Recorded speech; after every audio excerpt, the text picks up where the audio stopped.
किस जगह पर यह हमला किया जा रहा है, क्योंकि ज़ेपोरिज़िया का जिक्र आया जहां पर रूस ने हमला कर दिया है। अब ये जो 3 के विमान गिराए गए हैं जिसमें MiG-29 भी सामने है, एसयू सामने है, जरा बताइए कि ये हमले हो कहां पर रहे हैं और जब ये विमानों को गिराया जा रहा है तो क्या ये माना जाए कि लड़ाई जो है वो, क्योंकि पुतिन बार बार कह रहे हैं कि अब तक युद्ध सही तरीके से शुरू नहीं किया हमने, तो अगर आप इतने बड़े बड़े विमान गिरा रहे हैं तो इसके मायने क्या निकाले जाएं, जरा ये समझा दीजिए।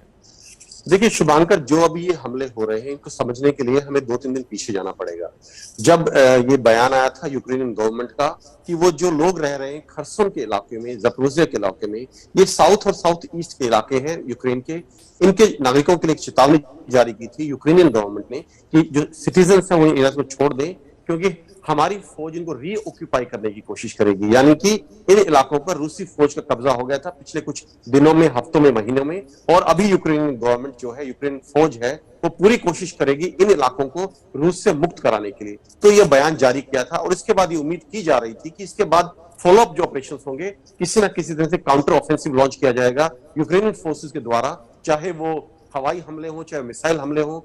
क्योंकि देखिए जो हाई मारस, ये high mobility artillery rocket system है जो अमेरिका से आया है, ये अपने आप में कुछ हद तक युद्ध का रुख बदली करने में कामयाब हुआ है। पिछले 2 दिन से लगातार खबरें आ रही हैं कि जो यूक्रेन फौज है उसने एक एम्युनिशन डेपो तबाह कर दिया है खरसोन के इलाके में। इसके अलावा एक जो लुगांस्क प्रोविंस जो अब तक 100% उसके रूस के कब्जे में आ चुकी है, वहां भी उन्होंने लॉन्ग रेंज रॉकेट्स का इस्तेमाल करके एक एयरफोर्स बैटरी को तबाह किया है।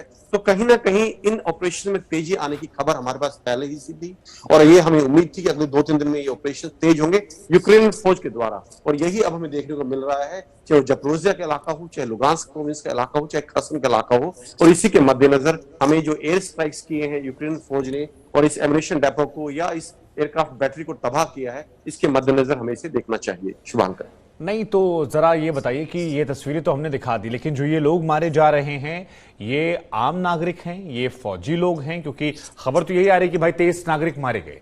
अब इसमें क्या रूस समर्थित लोग भी हो सकते हैं, क्योंकि गोला बारूद तो देखकर गिरता नहीं है। और अगर आम रिहायशी इलाकों पर गिराया जा रहा है तो ये आम नागरिक होंगे। अगर आर्मी के बेस कैंप या उन जगहों पर जहां फौजी ठिकाने हैं तो ये हैं कौन लोग जिनके बारे में आ रहा है कि जब यहां पर हमला हुआ रूस का तो ये मारे गए हैं? देखिए शुभांकर, मैं अक्सर एक टर्म यूज करता हूं, fog of war. Fog of war एक वो धुंधलापन है जिसमें कुछ भी चीज स्पष्ट नहीं होती और बिना किसी वेरिफिकेशन के, बिना किसी इन्वेस्टिगेशन के ये कह पाना कि ये लोग सही में मिलिट्री मैन थे या ये कोई सिविलियन से बड़ा मुश्किल होगा। लेकिन मैं आपको बता दूं, दोनों तरफ से क्लेम्स और काउंटर क्लेम्स पिछले काफी दिन से आ रहे हैं। जो जब यूक्रेन फौज का काउंटर अटैक होता है, चाहे वो लुगांस्क में हो, चाहे वो दोनेत्स्क शहर में हो, चाहे वो बेलोगोरद जो रूस का एक शहर है वहां पर हो, वो बार बार ये कह रहे हैं कि यूक्रेन फौज की मिसाइल्स आ रहे हैं, जो रॉकेट हमले हो रहे हैं वो सिविलियन एरियाज पे हो रहे हैं और सिविलियन लोग मारे जा रहे हैं। ठीक इसी प्रकार से यूक्रेन गवर्नमेंट यही क्लेम कर रही थी, जब रूसी फौज मिसाइल्स दाग रही है, ये हमले कर रही है, इसमें हमारे सिविलियन एरियाज को भी डैमेज हो रहा है। और कल जो प्रेसिडेंट ज़ेलेंस्की हैं उन्होंने अपनी जो टेलीग्राम चैनल है उस पे जो 9 लोग मारे गए हैं, एक मॉल पे अटैक हुआ है आज सुबह, उन्होंने बोला है कि अपने आप में टेररिस्ट अटैक है। और देखिए, जब भी ज़ेलेंस्की टेलीग्राम पे ऐसी कोई खबर डालते हैं उसमें किसी ना किसी एक बच्चे के हताहत होने की खबर हमेशा होती है। 9 लोग मारे गए और एक छोटा बच्चा मारा गया है। तो कहीं ना कहीं आप समझ सकते हैं, जब छोटे बच्चे का हर किसी हमले में जिक्र होता है तो ये सच भी हो सकता है, जो बड़ी दुख की बात है। लेकिन कहीं ना कहीं इसमें आप ये देखिए कि जो ह्यूमन इमोशंस हैं, जो पब्लिक ओपिनियन को चेंज करने का तरीका है, जिसको हम साइकोलॉजिकल ऑप्स या इंफॉर्मेशन ऑप्स बोलते हैं, उसका हिस्सा कहीं ना कहीं शामिल जरूर होता है। कभी कभी सच भी हो सकता है, लेकिन हमेशा इसको सच मान लेना नहीं। लेकिन अगर जो बात आप कह रहे हैं कि ज़ेलेंस्की आज भी ये पैतरे अपना रहे हैं, अगर मैं उसको कोट करूं तो क्या इन पैतरों से कोई फायदा उन्हें मौजूदा दौर में होता हुआ नजर आ रहा है? क्योंकि ये इलाके तो जा चुके हैं, लगातार स्थिति विकराल हो रही है, मुसीबतें बढ़ रही हैं। शुरुआती दौर में समझ में आता था, अब तो ऐसा लगता है कि शायद रूस को बहुत फर्क नहीं पड़ता कि उसके बारे में क्या बातें होती हैं, क्योंकि वो भी जानता है कि कहां से बातें निकलेंगी तो कहां तक जाएंगी और क्या निकल कर आएंगी। देखिए शुभांकर, ये कहना कि ये पैतरे सिर्फ ज़ेलेंस्की यूक्रेन इस्तेमाल कर रहा है, गलत होगा। दोनों ही देश, रूस और यूक्रेन, दोनों ही ये पैतरे इस्तेमाल कर रहे हैं। अगर इंफॉर्मेशन वॉरफेयर एक तरफ से हो रही है तो दूसरी तरफ से भी हो रही है। और इनका इफेक्ट डायरेक्टली आपको मिलिट्री फ्रंट पे नहीं दिखेगा, इनका आपका जो युद्ध क्षेत्र है वहां आपको इसका डायरेक्ट असर नहीं दिखेगा। इनका असर कहां दिखता है? देखिए, ये सब चीजें यूज की जाती हैं पब्लिक ओपिनियन को मोल्ड करने के लिए।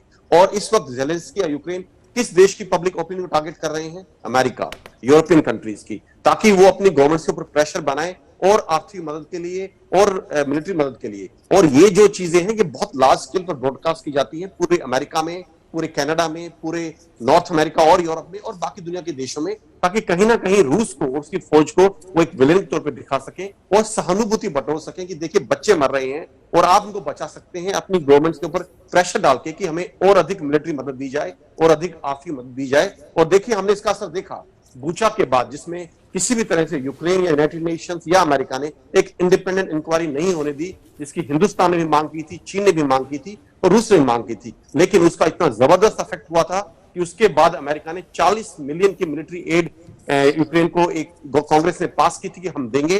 तो अपने आप में ये जो चीजें हैं इनका इफेक्ट आपको डायरेक्ट तौर पे युद्ध क्षेत्र में नहीं दिखेगा, लेकिन इनका असर पब्लिक ओपिनियन और जो एड आ रही है यूक्रेन को उसके ऊपर आपको जरूर दिखेगा।